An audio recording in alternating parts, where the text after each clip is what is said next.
pensar sobre a pastoral de comunicação. Nós vamos ter hoje esses 3 palestrantes importantes e certamente muitas ideias irão surgir aqui nessas discussões. Que essas ideias não fiquem somente aqui. Nós precisamos partir também para a ação das nossas comunidades. Então, que hoje seja um grande momento para todos nós nessa manhã de discussão. O objetivo dessa mesa redonda sobre a pastoral de comunicação, num clima de abertura, de debate, de discussão, é darmos um salto trazendo os sentidos da comunicação, a fundamentação teológica e pastoral e o que é e como se organiza a pastoral de comunicação. Nos lembrava o Papa João Paulo II anunciar Jesus Cristo. Essa postura acompanhou a Igreja durante 2 milênios e agora foi reavivada em nossos corações com a celebração do Jubileu. Dela devemos oferir um novo impulso para a vida cristã, ou melhor, fazer dela a força inspiradora do nosso caminho. É necessário, então, finalmente conhecer bem a nossa pastoral de comunicação. Saber o nosso papel enquanto pastoral que permeia todas as outras pastorais da nossa igreja. Nós não podemos ter complexos de inferioridade em relação a outras pastorais. Nós somos uma pastoral muito importante para a igreja e acho que isso nós não podemos abrir mão. Então, nós teremos essa mesa redonda agora de discussão sobre a PASCOM, identidade e missão. Para o uso então da palavra, falando sobre os sentidos da comunicação, a professora Rosane Borges, que é professora, doutora da Universidade Estadual de Londrina, ela também é integrante da Comissão dos Jornalistas pela Igualdade Racial.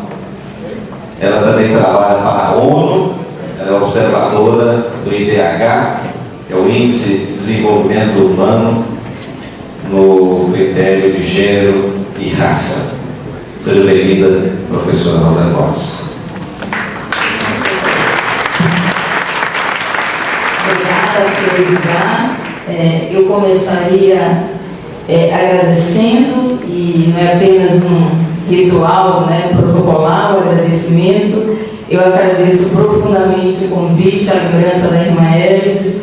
Para mim é uma satisfação muito grande estar no encontro de comunicadores da Igreja Católica, da nossa Igreja, que foi uma das primeiras instituições que me formou. Eu sempre acho fundamental, sou católica, tenho uma trajetória, minha família é católica, embora hoje, pelos compromissos de trabalho acadêmico, não esteja em nenhuma instância orgânica da instituição, é sempre bom para mim estar no seio de uma das primeiras. Quando eu falo de formação, não é apenas a formação religiosa, e esse apenas são todas as asas. Então, para mim é sempre muito bom estar aqui. Agradeço, irmã Elis, agradeço o convite, o carinho, a atenção, a CNBB. Cumprimento os companheiros de mesa, o Frei Edgar, o Padre Manuel, e agradeço também já de antemão a atenção de vocês. O tema do painel, em alguns horários já encontrei alguns conhecidos de encontro de PASCOM, isso em meio a um público amplo e vasto, é sempre bom a gente encontrar pessoas que a gente, de certa forma, já partilhou aí reflexões nas fronteiras da comunicação e da pastoral da comunicação. Quando a irmã Elis falou que o tema da minha fala desse painel seria os sentidos da comunicação, a pergunta e digamos, o tom da nossa reflexão foi pensar inicialmente o seguinte: quais são os sentidos da comunicação? Como que a gente poderia recortar e delimitar aqui para vocês uma possibilidade de diálogo, de reflexão, né, que fosse ao mesmo tempo, digamos, generalista, geral, porque os sentidos da comunicação, como a gente vai ver, é um sentido que recobre todo o campo da atividade humana, mas ao mesmo tempo com o compromisso da gente pensar qual é o sentido afinal da comunicação que nos interessa. Ora, se a gente começar falando em o que é comunicação, a gente poderia puxar aí de um amplo leque de possibilidades várias perspectivas. A gente poderia pensar de uma perspectiva filosófica, nós poderíamos pensar de uma perspectiva antropológica, poderíamos pensar de uma perspectiva sociológica, teológica, tecnológica, enfim, há aí uma ampla gama, né, de perspectivas que nos orientam a pensar a comunicação.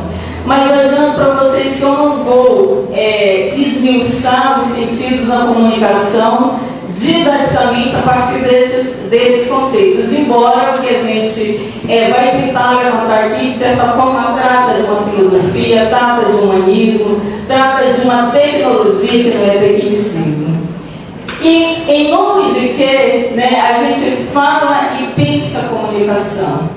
Eu achei muito oportuno, irmã Elide, esse tema, né, porque ao mesmo tempo que ele parece muito volátil, muito impalpável, né, porque, como eu disse, o sentido da comunicação é tudo e está em todo lugar, mas ele toca no coração daquilo que seria a miséria e a grandeza do trabalho da comunicação na igreja. Por que eu digo miséria e grandeza? Porque quando a gente fala em comunicação, em pastoral da comunicação, hoje eu estava no café conversando com um participante do Guarapuava, e eu perguntava para ele que o palestrante de ontem tinha falado, tocado. E um dos aspectos que ele me levantou é que o de Franco, né, o de Franco que esteve aqui, é que a Igreja Católica, ela ainda, né, nós enquanto igreja ainda somos muito amadores.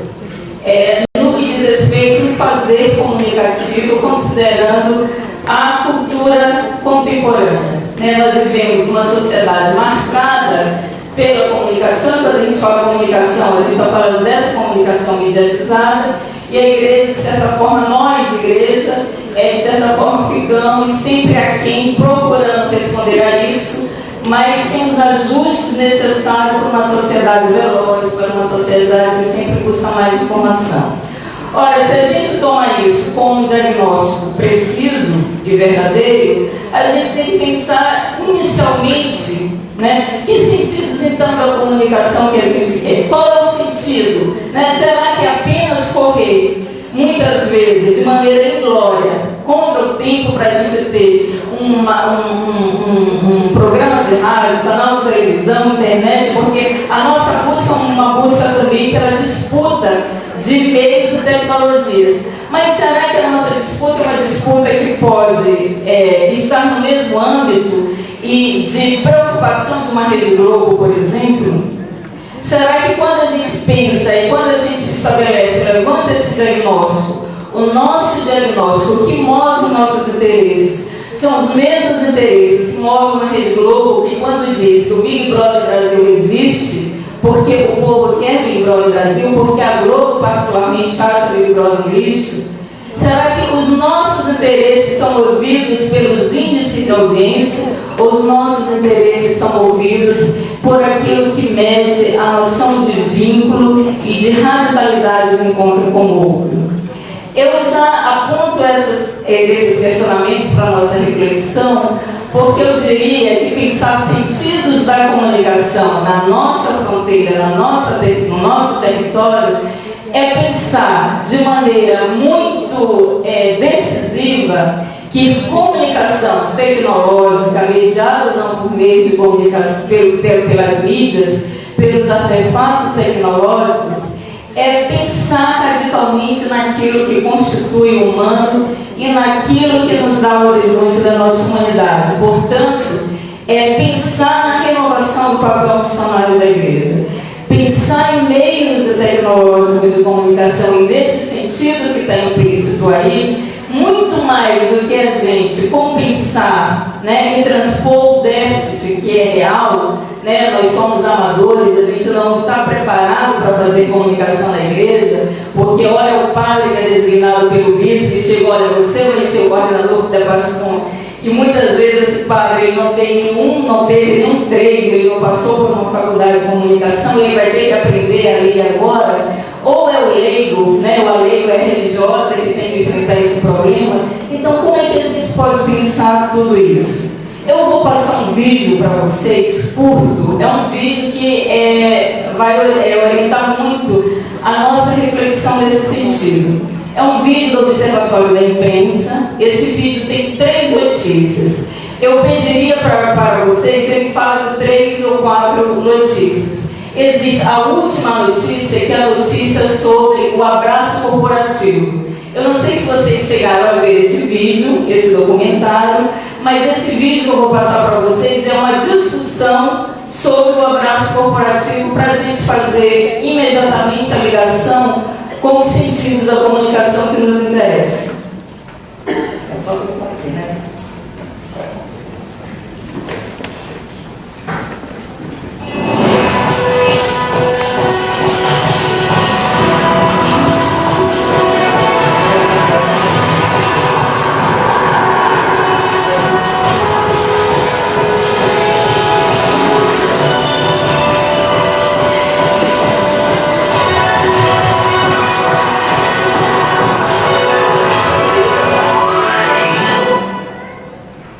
Bem-vindos ao Observatório da Imprensa, a mídia nesta semana. É possível que não exista uma relação direta entre as catástrofes da China, do Paquistão, da Rússia e o intenso inverno na América do Sul. Mas a hipótese de que os dilúvios, incêndios, ondas de frio, marés fortes e tufões façam parte do mesmo fenômeno não deveria ser descartada pela imprensa. A função principal do jornalismo é relacionar os fatos, contextualizá-los. O leitor sozinho não consegue desfragmentar o noticiário. Quem deveria cimentar os fatos é a imprensa, mas ela própria não percebe a interatividade entre estes eventos, ela descumpre uma das cláusulas do seu pacto com o leitor. Nada acontece por acaso. E se a imprensa mostra-se incapaz de descobrir as causalidades, seria melhor desistir de buscar informações e concentrar-se apenas em palavras cruzadas. A condenação à morte da iraniana Sakineh Ashtiani por apedrejamento não é um caso que se resolve com questões diplomáticas ou apelos dramáticos. É uma flagrante violação da Declaração Universal dos Direitos Humanos, da qual o Brasil é signatário. Adultério não é crime, nem crime hediondo. É no máximo pecado e a noção de pecado não é taxativo. O caso de Sakineh não é isolado de fanatismo religioso. A barbaridade que está sendo tramada contra a iraniana desvendou uma incrível coleção de castigos impostos no mundo islâmico e tornou corriqueiros atos horrorosos como cortar narizes, orelhas ou deformar o rosto de mulheres com ácido. A luta para salvar Sakineh não é política, nem concerne apenas as mulheres, é pela defesa da humanidade. Caso errado. Alice, no mundo onde todos procuram seus 15 minutos de fama para proclamar platitudes e asneiras, causa espanto o gesto deste colunista da Folha de São Paulo, um dos melhores do seu elenco, que decidiu, por vontade própria, interromper sua colaboração com o jornal. No seu texto de despedida, Marcos Nobre constata que o dar de ombros não é exclusivo de políticos que topam tudo para serem eleitos. A degradação é generalizada e ele pulou fora. O jornalista vai atrás dos fatos, mas muitas vezes tropeça nos factóides. A palavra significa um pseudo-fato, acontecimento falsificado que pela repetição tende a ser aceito como verdadeiro. foi aparentemente criada pelo escritor e jornalista americano muito famoso, Norman Mailer, e hoje incorporou-se ao jargão internacional. O factoide é filho de um sistema midiático que se expande tão agressivamente e cria deformações tão fortes que poucos conseguem identificá-los. O culto pelos modismos, o incensamento das assessorias de imprensa, a obsessão com a criação de celebridades, a transformação de garotas propaganda em jornalistas, a confusão de comunicação e propaganda entre jornalismo e showbiz são algumas das enfermidades que tornaram obrigatória a criação de um sistema de imunização contra a consagração da mentira. Hoje vamos contar a história de um gigantesco factoide criado justamente para acionar os alarmes contra a invasão dos factoides. É extremamente divertida essa história, mas faz pensar. Prato corporativo é um abraço de escritor. Em busca de novidades, parte da imprensa levou a sério a teoria de Ari Pitney, um desconhecido consultor de recursos humanos que pregava a ideia de que abraços combateriam o afastamento gerado pelas novas tecnologias no mundo empresarial. O abraço é tudo isso.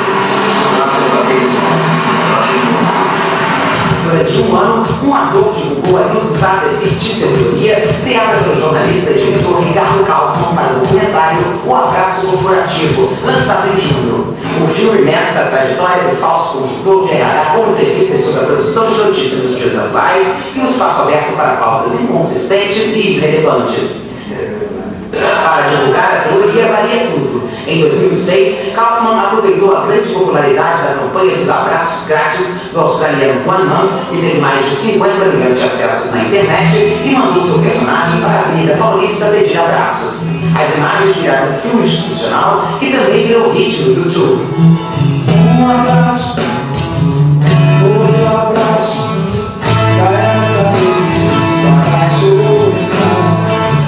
Um abraço, outro abraço, se faz mais um compromisso, e um laço. O passo seguinte foi ganhar espaço na mídia. Os ideais da fictícia compraria britânica do abraço corporativo, da qual a lista de porta-voz foram parar em jornais, na TV, revistas e no rádio. É tão absurda a teoria do abraço, mas, como tem tantas gurus absurdos nessa área de empresas e em outras áreas, muitos jornalistas acabaram comprando essa ideia.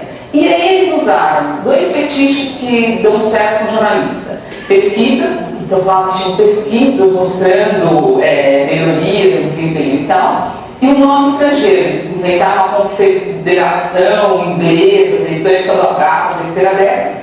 E aí, a gente aqui no Brasil tem um pouco de olha, uma coisa no exterior e tal. Realmente você vê que é uma incapacidade de derrubar uma pauta.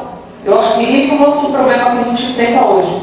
Alguém pediu na redação, olha, vamos apurar essa história, o repórter tem que poder dizer, olha, essa história não vale nada. Vamos derrubar, porque esse cara porque ele se recusa a dar ao cliente, porque não há referência sobre o que ele faz, e porque tem um pouco de bom senso, você vê que aquilo não faz sentido nenhum. Os sites da companhia indicavam um cartório de registro de notas como local para obter mais informações. É a pista que permitiria desmascarar a fraude, mas nenhum jornalista teria curiosidade de visitar o local. Lá constava um documento em que Ricardo Kaufman dizia que tudo era uma armação para mostrar as deficiências da imprensa na apuração dos fatos. O episódio expôs a grave deficiência na apuração da notícia nas redações em geral. Eu tenho uma paranoia, procuro rechecar, interrogo o repórter, penso, minha função dentro da edição é levantar as dúvidas, os senões, mas eu não vou bem assim. Mas tá. Chegar uma notícia muito espetacular ou muito ridícula, você tem que desconfiar em dobro, porque aquilo, isso aqui me parece impossível de acontecer, então vamos redobrar o cuidado aqui nesse caso. E obviamente nem quem é a fonte que está te passando. Essas cascas de banana, assim, a gente enfrenta quase todo dia, né? Então realmente tem que ser bastante rigoroso. Tem dois princípios básicos do jornalismo que eu digo sempre, que são a lei número 1, que é desconfiar sempre e sempre ouvir o outro lado, ou pelo menos tentar ouvir o outro lado. Mas por mais qualificada que seja uma redação, ela jamais vai ter 0% de erro, sempre está sujeita aí a uma barriguinha ou outra. A necessidade da notícia em tempo real e da velocidade para divulgar os fatos encurta ainda mais o tempo para a checagem dos dados. A velocidade, ela é um desafio para todas as mídias, cada uma com a sua proporção. E aí cabe a gente ter a responsabilidade de lidar com ela nesse sentido. É claro que todos nós queremos ter a primazia aí de soltar a notícia primeiro, mas tem que soltar com responsabilidade. É um dominó, quando um dá, o outro, todo mundo vai ganhando junto.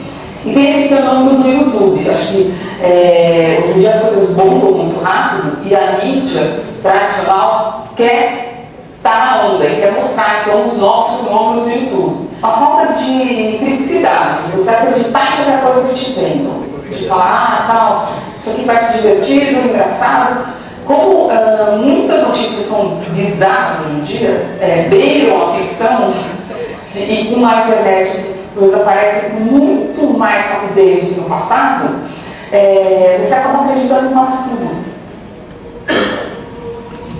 Bem, pessoal, posso fechar aqui. Vocês devem perguntar por que eu passei esse vídeo. Né? Eu comecei falando qual seria o sentido da comunicação que nos interessa.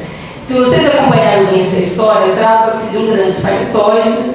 Foi inventado por dois homens uma conferência britânica do abraço. Essa conferência britânica do abraço corporativo logo ganhou a grande imprensa brasileira. Foi para a Folha de São Paulo, Estado de São Paulo. O Heródoto Barbeiro entrevistou o representante da Conferência Britânica, que é esse moço que vocês viram com cartaz, que era um ator, e isso tornou-se febre em 2009 na imprensa brasileira. Ou seja, a gente está diante de um fato criado, né, artificialmente inventado, do ponto de vista da performance comunicativa perfeita, consegue pauta para ter cobertura na grande imprensa, mas uma grande mentira.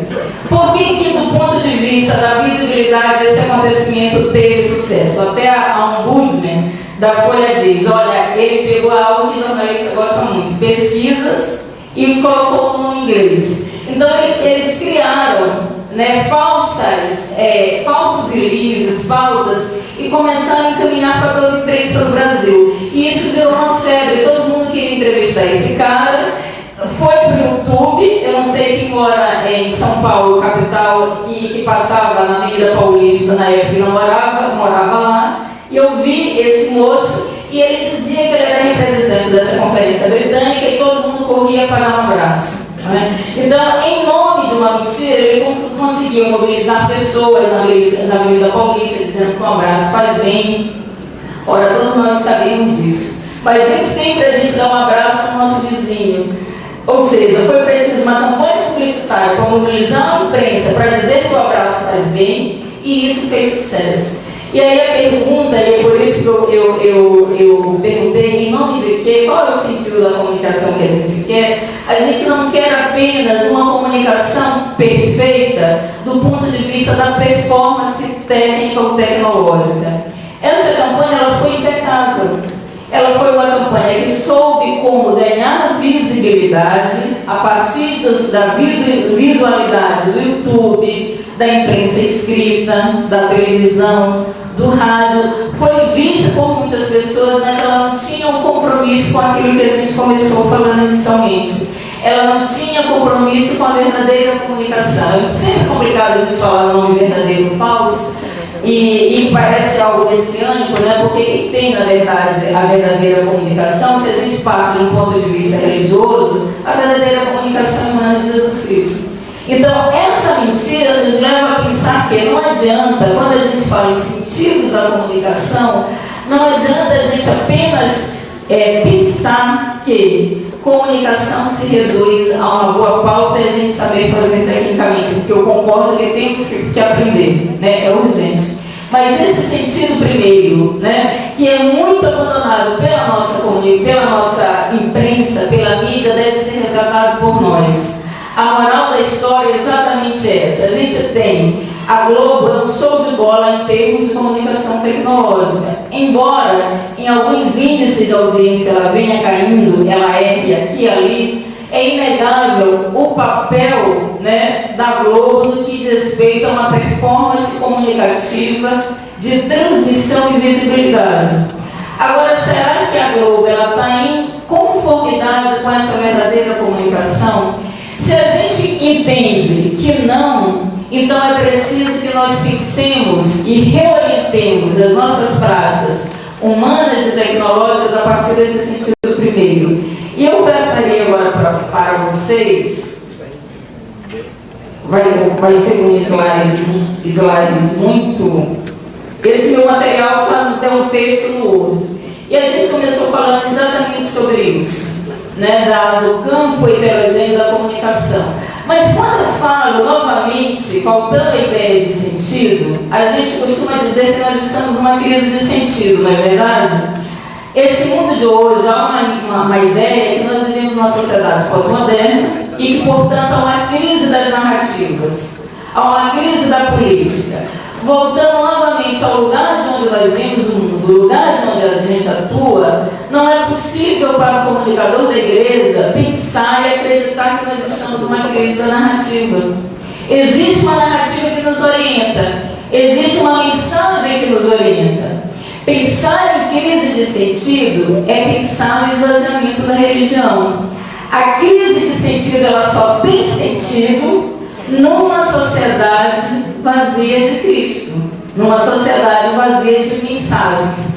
Portanto, se nós somos uma sociedade vazia, o abraço corporativo vai nos dizer alguma coisa, o Big Brother vai nos dizer alguma coisa, a novela das 8 ela vai ter um sentido para a gente, mas são sentidos muito rápidos, fugazes. E quando a gente pensa na pastoral da comunicação e o sentido que essa pastoral deve ter, a gente deve pensar em um sentido perene, ou seja, fazer das técnicas aquilo que é o papel da técnica. A técnica, o sentido da comunicação na pastoral da comunicação na Igreja Católica é um sentido teleológico, não do meio, é um sentido teleológico do que seja a mensagem de Jesus Cristo. Eu insisto nisso, pessoal, porque a gente está numa mesa que vai trabalhar com pastoral da comunicação. E é uma mesa que, inevitavelmente, levanta muitas discussões sobre desdobramentos técnicos. E quando a gente pensa em informação, que é essa busca, a gente tem hoje uma busca desenfreada por informações, né? Eu incluo isso. Você está ontem, eu estava no aeroporto e você fica na internet. Só que se a gente avaliar, em nome de que a gente fica procurando informações? Aquelas informações atendem a que interesses? Por que eu tenho essa sede frenética por informações? Porque eu posso responder, porque é uma crise. Mas essa crise de sentido, quem me diz é um mercado. Essa crise de sentido, quem me diz não é a igreja. Essa crise de sentido, quem me diz não é Jesus Cristo. Há um sentido para a vida. Esse sentido, que é o sentido cristão do viver, deve ser o sentido da comunicação da igreja. O sentido, quando eu falei para vocês, a gente poderia falar aqui do ponto de vista sociológico, o que a comunicação representa, do mercado, mas muito mais importante do que a gente saber o que é a sociologia da comunicação, é a gente saber que comunicação, ela só é a comunicação quando ela considera um vínculo com o outro. E considerar o vínculo com o outro é considerar a nossa dimensão espiritual que recobre a nossa existência. É essa dimensão que deve delimitar esse sentido primeiro. E quando a gente, voltando à ideia dessa informação, a gente sempre acha que comunicação está relacionada diretamente com informação, que é verdade. Mas ela é uma decorrência de um processo comunicativo.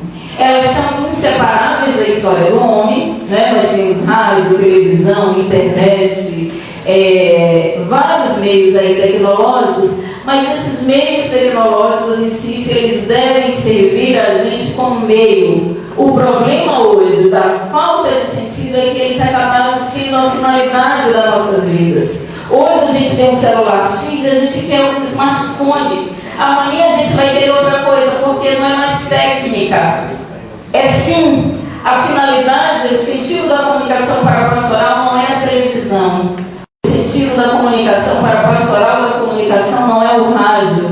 O sentido da comunicação da igreja é a mensagem de Cristo. Portanto, a importância que a gente deve dar à técnica é uma importância de instância prática, ou seja, nós somos igreja, estamos encarnados nesse mundo. Obviamente que o nosso mundo é esse, o nosso mundo é tecnológico. É impossível a gente conceber uma instituição que queira ganhar legitimidade hoje sem fazer uso dos meios tecnológicos. Óbvio, é fundamental, é importante, mas se a gente não perceber que tudo isso faz parte de um processo comunicativo que tem uma finalidade, a gente sempre vai achar que o nosso déficit é maior do que realmente é.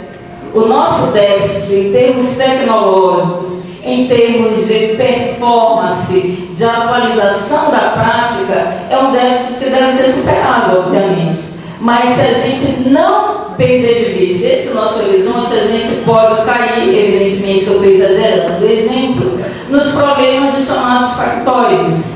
Então a gente tem hoje uma propagação de informações que ganham visibilidade e que a gente não consegue, pela tecnologia, dar visibilidade à mensagem de Cristo.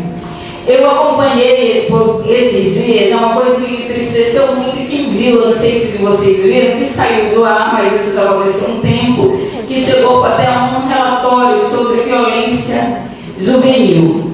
É um fato tão grotesco, é indecente moral, como uma jovem, a moça ela publicou no YouTube, isso saiu, foi no ano passado, que ela ia fazer um sanduíche do órgão vaginal dela, né? Eu estou sendo polida, porque na verdade na internet saiu, com perdão da palavra, vou usar para vocês mencionarem.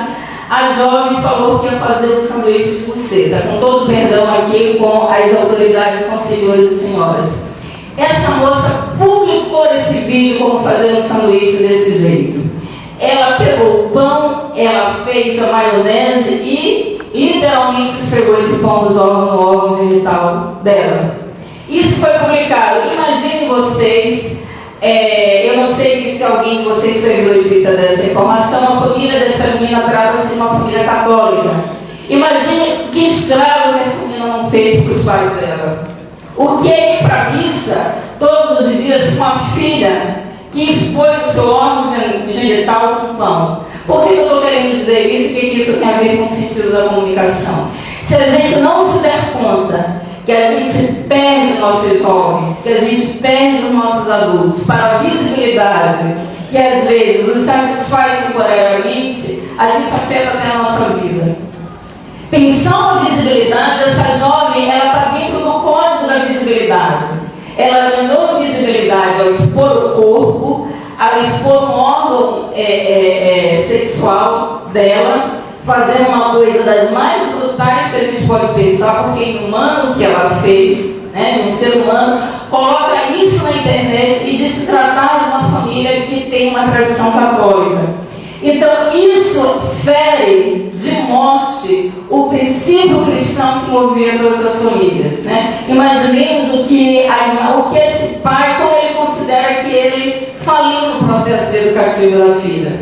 A filha fez isso na casa deles, sem eles saberem. Eles souberam por meio da tela da internet, de uma visibilidade que acabou. Essa jovem não tem ideia que ela destruiu a vida dela para toda a vida. Isso marcou, todo o Brasil viu, marcou uma trajetória de uma jovem que nem sequer tinha noção do que ela estava fazendo. Então, quando a gente pensa na vínculo e na relação, pessoal, eu vou ter que me alongar porque a comunicação, o sentido da comunicação para a gente, ela só interessa quando ela é vínculo. E quando nos juntamos ao outro, e eu gosto sempre dessa frase, é quando olhamos para o outro que nós fazemos a diferença. A gente pode ter todos os programas de rádio, todos os programas da televisão, se a gente não tiver esse sentido, nossa técnica muito qualificada vai ser igual a técnica da Globo. Será que a gente quer ser mais uma emissora comercial? Será que a gente quer ser mais uma Record, uma Bandeirantes, enfim, qualquer outra?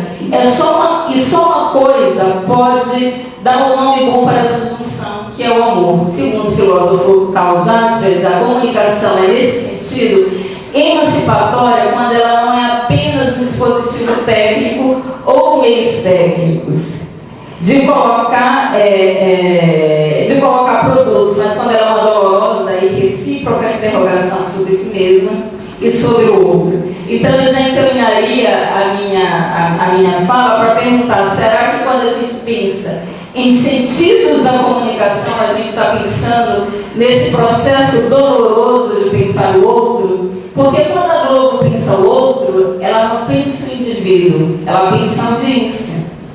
Quando a Globo pensa a mim, ela me pensa como um sujeito homogêneo. Né? Eu entrevistei o diretor do Big Brother, na época do mestrado, ele disse o seguinte: olha, Rosane, não é a Globo que quer o Big Brother Brasil, porque o Big Brother Brasil para a gente é uma porcaria. Não é o principal da Globo de qualidade, a gente pode dizer que ali tem alguma qualidade. A Globo pôs o Big Brother no ar porque a gente começou a perder do SBT com a Casa dos Artistas. Então a gente foi obrigado a colocar a Globo. Isso primeiro o diretor, né? Porque agora o Boninho acho que adora muito Big Brother Brasil. Ele disse: se você quer minha opinião pessoal, eu acho Big Brother no lixo, mas é o povo que quer. Ora, o que ele me disse em relação ao povo que quer está decantado em um conjunto de pesquisas, em um canelaço de pesquisas que ele mostrou. Mas essas pesquisas que apontam a inclinação de audiência não apontam jamais essa experiência dolorosa do outro, que é indivíduo e que é humano.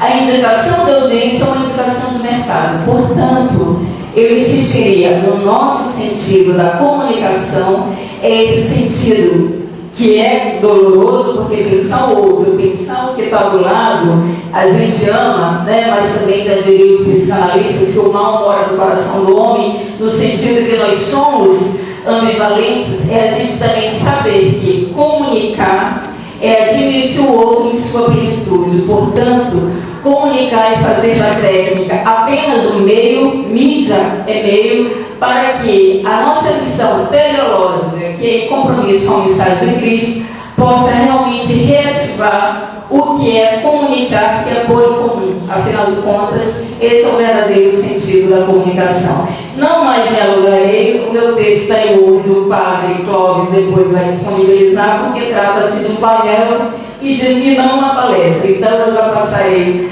a palavra para os meus colegas que aí darão essa dimensão mais específica da Pascom. Muitíssimo obrigada pela atenção de todos.